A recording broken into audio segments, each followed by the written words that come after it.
Olá, boa noite a todos e todas que nos assistem aqui no canal da Igreja Batista da Orla Oceânica. Eu sou o pastor Irênio Silveira Chaves, estou aqui para compartilhar com você aquilo que a gente tem descoberto na palavra de Deus, nas nossas leituras, nas nossas meditações, como fruto dessa reflexão necessária para a vida. Nós temos um compromisso com você e com Deus de compartilhar aquilo que entendemos ser direção de Deus em Sua palavra para todos nós. É uma palavra afinada com a vida, contextualizada com o nosso tempo, preocupado com a nossa relação existencial como pessoas no mundo, dentro da nossa família, dentro da sociedade, no contexto em que nós vivemos. E isso para nós é algo precioso e espero que isso esteja fazendo bem para você, meu amado irmão, minha amada irmã. Quero dar a você as boas-vindas e convidar você para conhecer a gente um pouco mais, né? Tem aí os nossos vídeos anteriores, o nosso blog, tem material de estudo. Quer entrar em contato com a gente? Pode entrar. E uma notícia boa: em muito breve poderemos estar nos reunindo presencialmente mais uma vez. Por enquanto, as nossas atividades continuam online, como nós estamos aqui agora, compartilhando a palavra de Deus com você. Nós estamos numa série de mensagens, que tem feito muito bem para a gente. E eu fiquei muito feliz e recebi um telefonema de um amigo e pastor, colega de ministério, que ficou impactado com uma das mensagens desta série e utilizou as ideias de uma das mensagens num programa de estudo bíblico da sua igreja. E eu fiquei muito feliz porque isso fez muito bem para muitas pessoas. Então, você que está aqui com a gente, saiba que você está sendo abençoado e a gente não faz ideia de quantas pessoas estão sendo alcançadas por essa palavra. Se você tem sido abençoado, eu peço que você coloque aí nos comentários, escreve aí o que tem feito diferença na sua vida, como que você tem aplicado esses aprendizados, essas reflexões que temos feito aqui, ok? Hoje nós estamos na terceira mensagem da série que tem feito tão bem para as nossas famílias. Vou colocar aqui a apresentação de hoje para a gente continuar na sequência desta série de mensagens.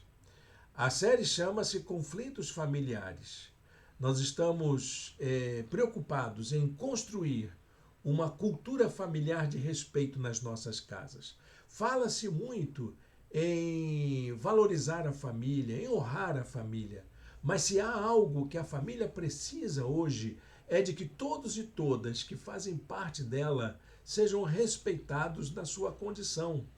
A família, o lar, a nossa casa precisa ser um ambiente de respeito. Não é mesmo, meus irmãos? Onde as pessoas se sintam valorizadas, amadas, se sintam importantes, parte de um todo. Claro, todo mundo é parte do problema, não é? Mas também ser parte da solução. É isso que nós gostaríamos de propor com esta série de mensagens. E estamos seguindo leituras no livro de Provérbios, um enigmático livro das Escrituras que traz ensinos de sabedoria para a vida. E a nossa pergunta é quais são as sabedorias para a vida que o livro de Provérbios traz para o contexto da família. E hoje, nessa terceira mensagem da série, queremos falar sobre códigos de conduta familiar. Família precisa de código de conduta. Esse código de conduta é coisa para a indústria, para a empresa, não é que tem aquele código de conduta, código de ética da empresa, ou então do partido político, ou até mesmo de uma organização recreativa. Tem tantos. O código de conduta ele está presente em várias esferas da nossa organização, né? E organizações profissionais, enfim, tem vários, ordem dos pastores, igreja, tudo tem código de conduta mesmo. Mas e a família? Precisa? Precisa sim. Vamos pensar aqui quanto é necessário isso e quanto isso faz falta. Tanto é que tanto faz falta que há tantas pessoas falando que a família tem que fazer isso, família tem que fazer aquilo, família tem que ser defendida disso, família tem que ser defendida daquilo. Mas afinal, o que é que a família precisa ser protegida? O que é possível a gente fazer para proteger a nossa casa? Eu vou passar aqui agora a leitura do texto que eu encontrei para refletirmos sobre essa conduta mínima que a palavra de Deus espera para as nossas casas. Provérbios capítulo 12, versículo de número 7. Provérbios 12, versículo de número 7. Os ímpios são derrubados e desaparecem, mas a casa dos justos permanece firme. Amém? Olha, gente, casa bagunçada, casa sem ordem, porque ímpio é isso. O ímpio é aquele que não segue uma regularidade de vida. É aquele que não tem uma vida piedosa. O ímpio é o que não é piedoso. O que não tem uma santidade de vida, o que não segue princípios mínimos de viver bem com a sua comunidade, com as pessoas com quem ele se relaciona. Esse é o ímpio. O ímpio, ele vive para si, ele vive para os seus interesses. E essa casa do ímpio, onde o ímpio está, é derrubado. É derrubado mesmo. Onde o ímpio age, não prospera. E isso é fato, é fato. A gente tem visto aí que todas as maldades que as pessoas praticam e que vão acumulando, um dia vem à tona, um dia vem à tona. A palavra de Deus diz que nada ficará encoberto debaixo do sol. Um dia os malfeitos vão vir à tona e vão ser revelados, e as pessoas vão ter que responder pelos seus atos. Com certeza, sofrer as consequências dos seus atos. Mas olha que complemento bonito desse versículo. A casa dos justos permanece. A casa dos justos. A casa das pessoas que fazem aquilo que é certo. Porque ser justo é exatamente isso. Fazer o que é certo.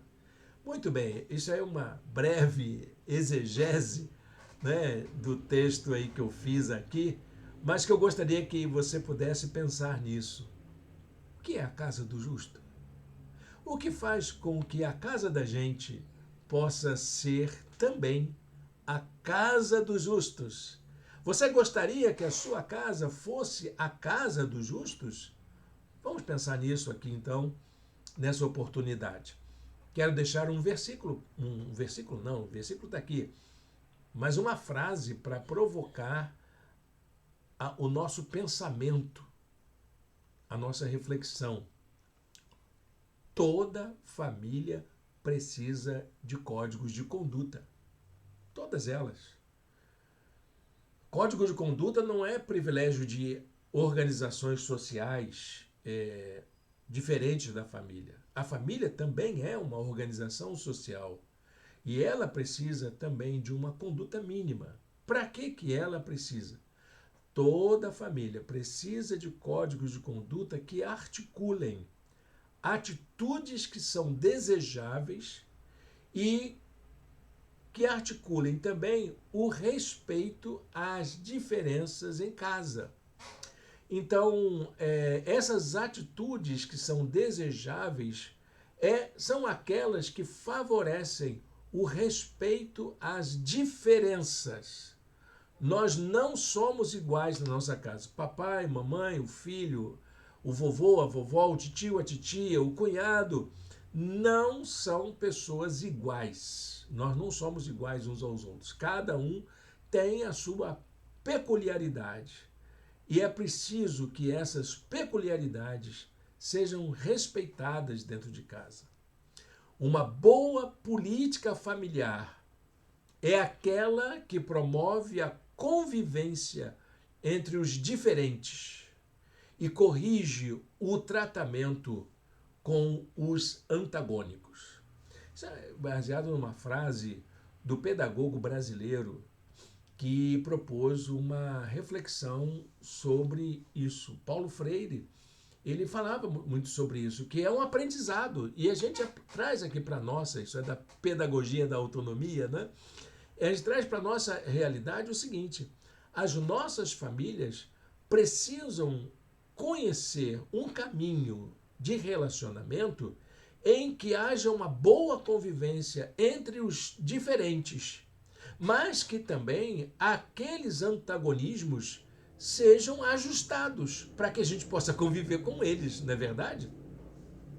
Então, pensando nisso, eu gostaria de convidar você a buscar uma direção em que todos e todas da sua casa possam conviver harmoniosamente. Quando se fala em código de conduta, a gente está falando de valores, de princípios, de virtudes que norteiam a vida em comum, em que todos e todas, colocando em prática aqueles valores mínimos, aqueles princípios mínimos, desenvolvendo aquelas virtudes mínimas, haverá de proporcionar uma vida em comum agradável, harmoniosa para todos e todas. Isso tem a ver com um campo muito humano, muito nosso, que é o campo da moral. Então hoje nós vamos falar de moral aqui. Nós vamos pregar uma mensagem moral. Os irmãos que me conhecem, os irmãos da nossa igreja, sabem muito bem que eu não sou muito apegado àquela moral que estabelece regras rigorosas para todos, mas de uma moral que nós vamos falar aqui, que diz respeito às relações humanas. Aquilo que faz com que as pessoas convivam de maneira respeitosa e saudável, minimamente. Sabe o que é moral? Moral são aqueles acordos que nós fazemos para nos relacionarmos bem. É o caso, por exemplo, quando você vai começar um trabalho, então o teu chefe diz o que você pode e o que você não pode fazer. E você também vai ter a oportunidade de dizer do que você deseja e do que você não deseja que aconteça. Isso lembra muito bem, por exemplo, uma história muito curiosa sobre Robinson Crusoe. Robinson Crusoe é aquele personagem que naufragou e acabou chegando numa ilha deserta. E nessa ilha deserta, então, ele olha para os lados, não tem condições de viver, ele sabe que se ele não organizar a vida, ele iria morrer, e então ele escreve na areia aquilo que ele pode fazer e aquilo que ele não pode fazer, aquilo que é prioridade e aquilo que é irrelevante. Então ele começa a organizar a vida para que ele possa se relacionar ali sozinho, ele com ele mesmo e aquele ambiente hostil para que ele possa sobreviver. Então estabelecer código de conduta é exatamente isso. Você dizer aquilo que deve e o que não deve acontecer. Aquilo que é adequado e aquilo que não é adequado. Aquilo que é prioritário e aquilo que não é prioritário. Aquilo que é necessário e aquilo que não é necessário. Aquilo que é urgente e aquilo que não é urgente. Aquilo que é supérfluo, mas aquilo que é essencial. Então, a moral, esse é o campo da moral, que vai lidar com valores, mas também vai lidar com direitos. Aquele campo que vai lidar com princípios, mas vai lidar também com normas. É aquele campo que vai lidar com virtudes, mas também vai enfrentar defeitos. Então, o campo da moral é um campo muito necessário, muito humano, que a gente precisa levar a sério, levar em conta, porque isso é da nossa parte, é da nossa conduta. Estabelecer códigos de conduta, principalmente para a família, é algo muito diferente do que vem sendo praticado por aí. O que nós temos visto é o desenvolvimento de um moralismo. Estabelecer um moralismo não é a mesma coisa de fazer um código de conduta. O moralismo é a prática de impor regras sobre o outro, impor normas, impor exigências para o outro. Isso é o moralismo. O código de conduta, não. O código de conduta deve ser democrático, dialogado, ouvir, porque há tentativas e erros, né? Ouvir o outro, ouvir as necessidades de cada um. Isso é diferente completamente do moralismo. O moralismo não permite nenhuma reflexão crítica. O código de conduta, sim, necessita de um diálogo, de um percurso para que ele possa ser desenvolvido. Então, essa moral que faz nascer o código de conduta nasce de uma determinada tomada de consciência a respeito de quais são os valores que orientam as nossas condutas, quais são as condições concretas em que as nossas relações são construídas. Então não adianta, por exemplo, eu querer que a minha família tenha direito a um plano de saúde top se a minha realidade social não diz respeito a isso. Então eu preciso trabalhar valores em casa, critérios, para que a gente possa ter uma assistência de saúde minimamente desejável para que todos e todas tenham acesso. É isso que, no campo da moral, nos estudos filosóficos da moral, nós vamos chamar de consciência moral. Consciência moral. É a consciência moral que orienta as nossas decisões. É através da consciência moral que fazemos escolhas, tomamos decisões diante das situações que enfrentamos.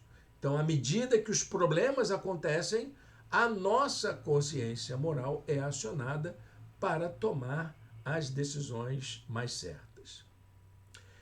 Essa consciência moral, então, tem a ver com duas outras coisas muito importantes. A primeira é a responsabilidade. Então, a consciência moral tem a ver com decisões e atitudes responsáveis. E a segunda coisa são as razões, as justificativas que nós temos para tomarmos determinadas decisões e não outras. Por exemplo, se eu estou com fome, por que eu tenho que comprar um filé mignon quando, na verdade, se eu comer alguma coisa mais simples, poderá ajudar, né? Claro, vai depender aí de vários fatores que vão orientar as escolhas que nós vamos fazer. Então, isso se dá em todas as áreas de convivência humana, em todas as nossas relações sociais. Essa questão da consciência, que desperta uma responsabilidade e que orienta as justificativas, as razões das nossas decisões, isso vai estar em todas as esferas de nossos relacionamentos, principalmente na família, que é o nosso relacionamento mais próximo, que é a área mais íntima da nossa convivência. É o primeiro campo da nossa experiência humana. É onde nós nos identificamos. E é interessante que dentro de casa nós não conseguimos ser fingidos, não conseguimos esconder aquilo que nós temos como temperamento, como decepção, né? E até mesmo com os nossos encantamentos, não é verdade? As nossas paixões não ficam muito disfarçadas dentro de casa. A gente pode fazer isso na rua, na igreja, a gente pode fazer isso no trabalho, com os nossos colegas, nas nossas convivências mais distantes. Mas dentro de casa, com as relações mais próximas e mais íntimas, é muito difícil fingirmos o que não somos. Aí os nossos familiares nos conhecem muito bem. Por isso, eu quero propor aqui algumas condutas mínimas para a gente conviver em família. Condutas básicas, nada extraordinário, nada surpreendente. Então vamos passar para isso. Eu vou usar uma estratégia aqui do nosso Data Show, que já está preparado, para que você possa acompanhar. Então vejam bem, condutas mínimas para que nós possamos conviver em família harmoniosamente, para que haja uma cultura de respeito na nossa casa. A primeira conduta é a seguinte: respeite as opiniões de todos. Respeite as opiniões de todos.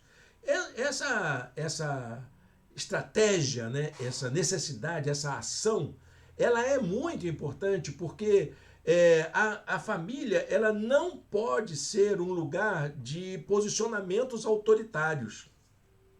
Eu me lembro de uma historinha da Mafalda, aquela personagem de história em quadrinho da Argentina. Mafalda um dia é repreendida pela mãe. Ela então pergunta: por que você não quer que eu faça isso?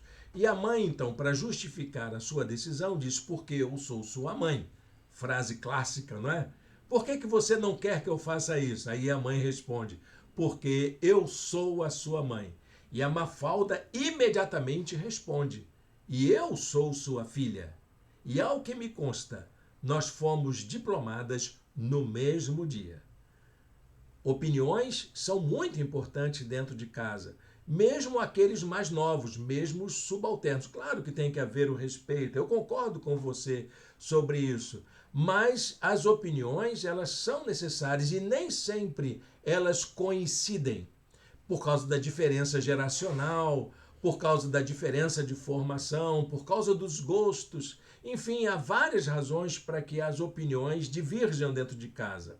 Mas, meu querido, minha querida, pense no seguinte: as opiniões divergentes ajudam muito a gente a compreender as causas do conflito que a família está enfrentando naquele momento. E exatamente a diferença de opinião, a diversidade de diferentes opiniões também ajudam a encontrarmos os ajustes para a solução do problema. Olha o que Salomão diz no livro de Provérbios: é uma honra dar fim a contendas, mas todos os insensatos envolvem-se nelas.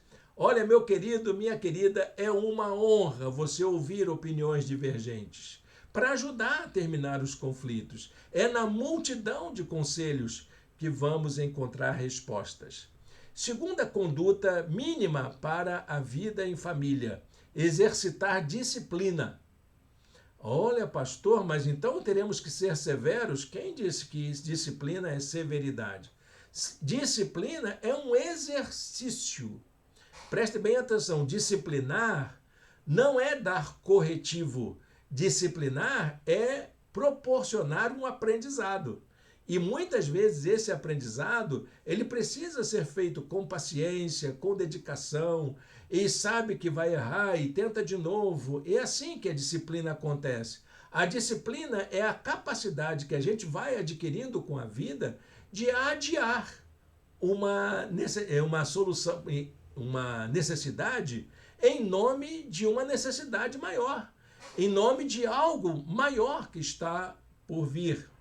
Quando a gente fala de disciplina, a disciplina, nesse caso, ela não vai combinar com castigos, com repressões, mas vai combinar com o processo de ensino e aprendizagem dentro da casa. Papai e mamãe precisam aprender que eles não estão ali somente para repreender, mas para servirem de exemplo, para ensinar com paciência, para mostrarem um outro lado da realidade, para elaborar junto com todos e todas da família esse processo de ensino e aprendizagem que vale para todos da casa. Todos nós estamos aprendendo. Papai e mamãe também estão aprendendo, principalmente os papais e mamães de primeira viagem. Olha, meus irmãos, eu não sou avô ainda, infelizmente, né? Eu tenho essa notícia triste para dar, mas um dia eu vou ser avô, mas eu não sei como ser avô. E eu vou querer aprender muito com os meus netos e com os pais dos meus netos a como ser um avô melhor. Você concorda com isso? Não vamos acertar todas. E eu vou pedir permissão para eu acertar e errar, para que eu possa aprender também e assim a gente crescer no nosso aprendizado. Por isso que Salomão dizia no livro de Provérbios, capítulo 22, verso 6, instrua a criança segundo os objetivos que você tem para ela, e mesmo com o passar dos anos, não se desviará deles. Instruir. Não está falando em corrigir, repreender. Ah, mas na Bíblia tem, no livro de Provérbios, tem aquele negócio da vara. Olha, meu irmão, também tem o negócio de mandar matar, apedrejar até matar. Você quer que eu mostre para você lá no livro de Deuteronômio, onde se encontra essa afirmação? E não é isso que nós queremos para os nossos filhos. Nós não queremos violência doméstica. Nós não queremos a prática da violência nas nossas casas. Mas queremos desenvolver um ambiente de aprendizagem, um ambiente de instrução, que envolve ensaio e erro, que envolve tentativas, envolve sucesso e envolve fracassos. E envolve compreensão, envolve paciência e envolve perseverança, enfim, uma série de valores que entram aí no processo de ensino-aprendizagem que são muito importantes para a gente levar em conta. Terceira conduta mínima para a vida em família: valorizar o outro. Entender que cada uma de nossa casa é muito importante para a nossa vida. Eu preciso de cada um e de cada uma da minha casa, da minha família. Mesmo que seja aquele primo, aquela prima, aquele avô, aquela avó que você acha chato, chata, que você acha que está te incomodando, cobrando muito de você, aquele irmão, aquela irmã que é bisbilhoteira, fofoqueira. Eu estou exagerando aqui, eu sei, estou usando figuras aqui esquisitas que nós temos na nossa... Mas toda família tem isso, não tem? Não vamos fingir que não tenha, né? Mas isso me lembra de um encontro de casais e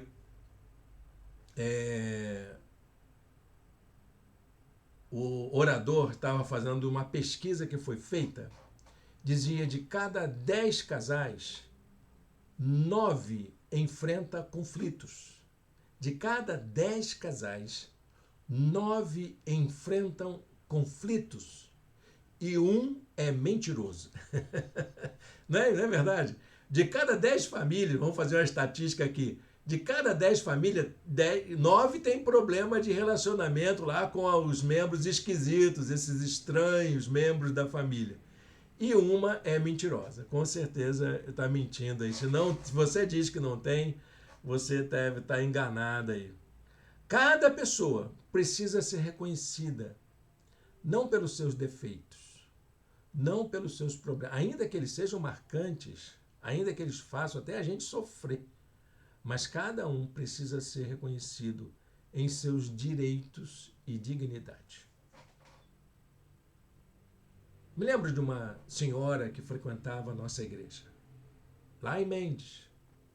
O marido dela era muito embriagado e foi muito triste porque o marido morreu por causa da embriaguez. Ele estava atravessando a linha de trem embriagado e foi atropelado pelo trem. Foi horrível aquela história. E o filho mais velho daquela senhora, então, começa a enveredar-se pelo mesmo caminho do pai. Se tornou um alcoólatra.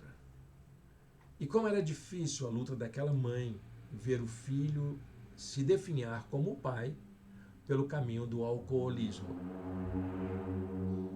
E ela, então, ela não abria mão de duas coisas importantes, mesmo com todo o sofrimento com aquele filho. Como é que se resolve um problema desse? Um conflito que se instala na casa que não tem solução. Como é que se resolve isso? Então ela dizia duas coisas para mim no aconselhamento pastoral. Primeiro, pastor, eu não vou abrir mão do meu filho. Nunca, jamais. Ele é meu filho, em qualquer circunstância. Segunda coisa, pastor, eu jamais vou deixar de dar importância para ele, porque ele é um filho bom, ele tem valores, ele é trabalhador. Olha que coisa interessante. Quais são os valores que cada um tem? Por que cada um é importante para a gente? E ela dizia, ele é importante porque ele é meu filho. E eu sei quem eu criei. Eu sei quem eu eduquei. E eu sei que um dia isso tudo vai acabar. Não sei como, mas eu sei que um dia isso vai acabar. Isso me lembra Provérbios 21, que diz assim: quem segue a justiça e a lealdade encontra vida, justiça e honra. Pode ser que isso exija da gente um preço alto. A justiça custa caro, meu irmão, minha irmã. Ser justo em nossos atos. Tratar o outro com dignidade, mesmo com os nossos brios afetados, mesmo quando isso mexe com as nossas identidades. Isso é muito difícil, custa caro, eu sei disso. É um sacrifício muito grande que as pessoas precisam desenvolver. Mas olha, meu amado irmão, minha amada irmã, acredite nessa palavra de Deus para a sua vida. Quem segue a justiça e a lealdade encontra vida, justiça e honra. No tempo certo. No tempo certo você vai ver a mão de Deus agindo cada dia mais, a cada momento, para trazer paz para a sua casa. Quero deixar ainda mais uma conduta, a quarta, respeitar o espaço do outro. Essa é uma conduta mínima da nossa casa. Não é? Saber que cada pessoa da família tem o seu espaço, tem o seu momento, tem o seu tempo. Às vezes a pessoa está com sangue quente naquela hora. Pode ser que a pessoa tenha ali as suas razões, mas vai chegar um momento em que ela vai entender o que está acontecendo. Quando a gente invade o espaço do outro, aí sim nós temos uma situação bastante complexa, que pode desencadear até a violência dentro de casa. Há muitas famílias que estão passando por situações calamitosas porque esqueceram qual é o espaço do outro. Tenho lido, por exemplo, só para citar um desses fatos, muita notícia sobre violência contra as mulheres, feminicídio. Por que existe feminicídio? Porque tem pessoas que invadem o direito do outro ou da sua esposa, no caso, maridos, que invadem o direito de suas ex-mulheres ou de suas ex-namoradas de serem livres, de pensarem. E ela já tomou a decisão e então a pessoa acha que ali ele tem o direito de invadir o espaço do outro, invadir a vida do outro, estabelecer regras rigorosas para o outro que nem ele mesmo seria capaz de suportar. A palavra de Deus fala sobre isso? Fala sim, meu irmão, minha irmã. A palavra de Deus chama a gente se a gente tiver que fazer alguma coisa pelo outro, é fazer o bem, nunca o mal. Provérbios, capítulo 11, verso 17 diz assim: quem faz o bem aos outros, a si mesmo o faz. O homem cruel causa o seu próprio mal. Coloca isso em prática na sua vida. Não invada o espaço do seu filho, do seu cônjuge, do seu parente. Não invada o espaço do outro. Não desrespeite o tempo, o momento do outro. Faça o bem. Se for para fazer alguma coisa, faça o bem. Porque você fazendo o bem para o outro, você está fazendo o bem para si mesmo. Amém? Última conduta. Servir. Servir ao outro. É uma regra.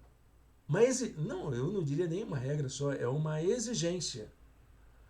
Fazer o bem para o outro é uma exigência, é uma obrigação de todo mundo dentro de casa. Me lembro de uma educadora de uma igreja que estava pregando na nossa igreja. Ela foi convidada para pregar em nossa igreja. E ela estava dizendo uma coisa muito curiosa da experiência dela. Disse que um dia estava em casa, cuidando dos afazeres domésticos, e ela estava muito aborrecida, porque ela tinha que fazer tudo sozinha.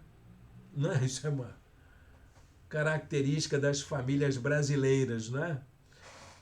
Serviço doméstico sobrecarregando as mães, as esposas, que deveria ser algo a ser pensado aí pelos homens, queridos homens, né? Dividir as tarefas domésticas é uma regra básica para todo mundo. Olha, os filhos e filhas, né? Dividir as tarefas domésticas é algo que faz bem em toda a casa. É uma regra da minha mãe. Minha mãe que ensinava isso, né? À medida que a gente ia crescendo, ela ia dizendo para a gente aquilo que ela chamava de regras de sobrevivência. Vamos às regras de sobrevivência. Ah, meu filho, você gosta de comer, não é? Vai aprender a cozinhar. Ah, você gosta de roupinha cheirosa, limpa? Vai aprender a lavar roupa. Ah, você gosta de roupinha bem passada? Vai aprender a passar roupa. Gosta do banheiro bem limpinho, das louças bem arrumadinhas? Vai aprender a arrumar o banheiro e a cozinha. E assim por diante. Ela fazia isso, ela exigia de uma maneira muito gentil, para não dizer o contrário, né? Só que não. Né?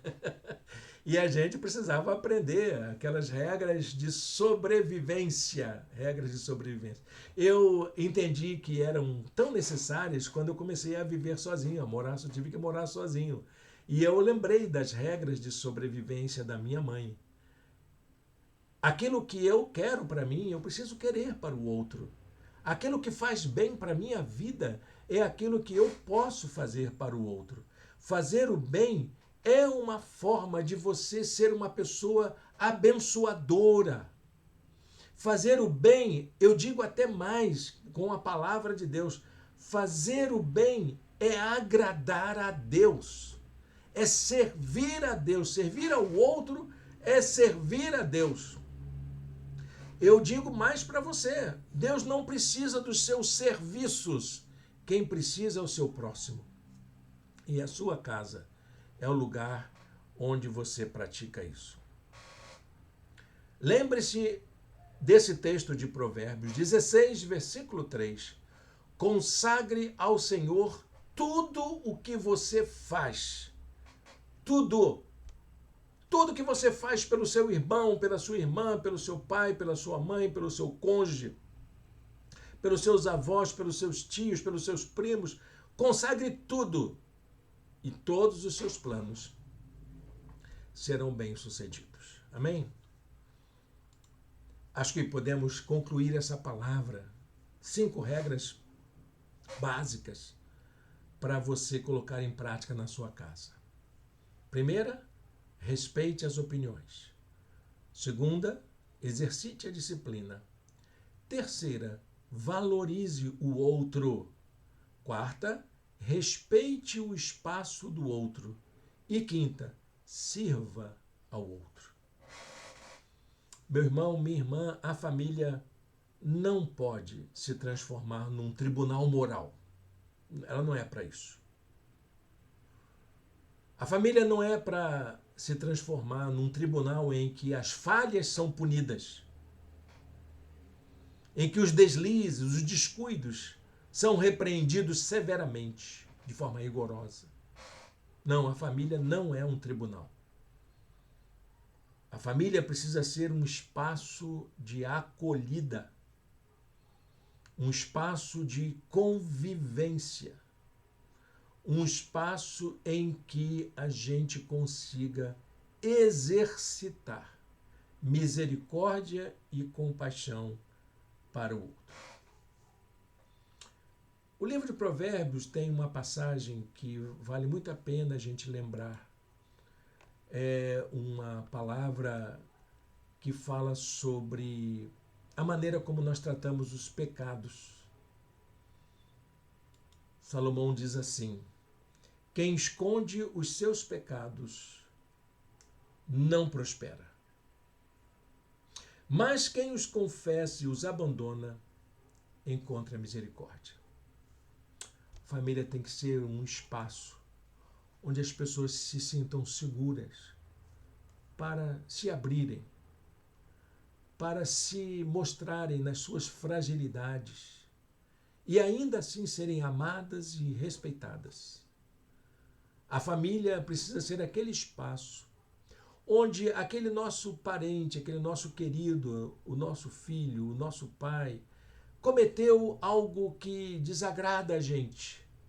Ele saiba que com a gente ele poderá confiar e encontrar misericórdia. Amém? Eu sei que é difícil, viu?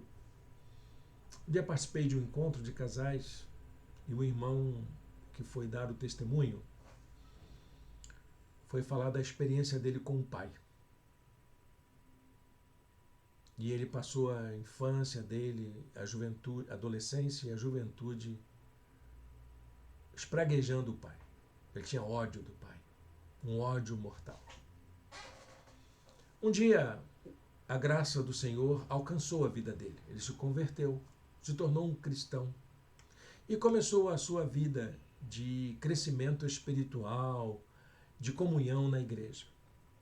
Lá, num determinado dia, ele já era casado, tinha se tornado pai, e um dia ele reencontra-se com o seu pai. Frente a frente. Anos que não o via. Anos. E agora? O que é que eu faço? Meu pai me abandonou. Meu pai me deixou numa situação que nenhum pai deveria fazer com seus filhos. Meu pai falhou comigo, ele pecou. Ele mereceria a punição. E aí ele então para refletir e entende que ele estava ali não para punir, para julgar, mas para praticar misericórdia, a mesma que ele recebeu de Jesus, para perdoar do mesmo modo que Jesus o perdoou. E aí então ele vai ao encontro do pai,